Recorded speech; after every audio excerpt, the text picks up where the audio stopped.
Chapter 71. About a half an hour before everyone's supposed to arrive for the party, I grabbed some popcorn from a bowl on the kitchen counter and noticed Mom's letter on top of the mail. With all that happened yesterday, I forgot to read it. I take the letter to my room, sit at my desk, and look at the place where Hammy's cage used to be. I check online and see that Hammy Time has nearly 2 million views. And magazine cover Jon Stewart has over 1 million. I'm sure that after tonight, that number will spike even higher. I switch off the computer, move to my bed, and carefully open the envelope. Dear David, Lindsay wrote to me and told me about Hammy. What? I say out loud, not possible. I drop the letter on my bed and knock on Lindsay's door. Enter if you're famous. I smile and go in. Lindsay's on her bed, polishing her fingernails. The smell stings my nose.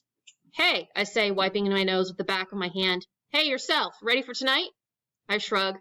Lindsay, can I ask you one question? Shoot. You said you'd never write to Mom, right? Right, that was one question. You're done. Ha ha, I sit on the end of the bed. Watch it, she says, wiping polish off her fingertip. Sorry, Linz, did you write to Mom? About me? She stops polishing and looks at me. You were really upset after Hammy died. I didn't know what else to do. She shrugs. A lot of good it did. It's not like Mom called or visited or anything. She wrote me a letter, I say. I walk over and kiss my sister on the cheek, which is practically zit-free. Thank you. You're welcome, David. Now get out of here before you mess up my polish. I smile and head back to my room to finish writing Mom's letter. When Lindsay wrote me that letter, I decided I needed to visit you. My heart races. I almost run into Lindsay's room to tell her Mom's going to visit. I tried, David. I tried 100 times, but I couldn't make myself leave the house and get into the car. Marcus tried to help, but I just couldn't do it. I remember how Mom used to freak out if she thought she had to leave the house when she lived here. Sometimes she even got upset if someone called on the phone for her and she'd refuse to answer it.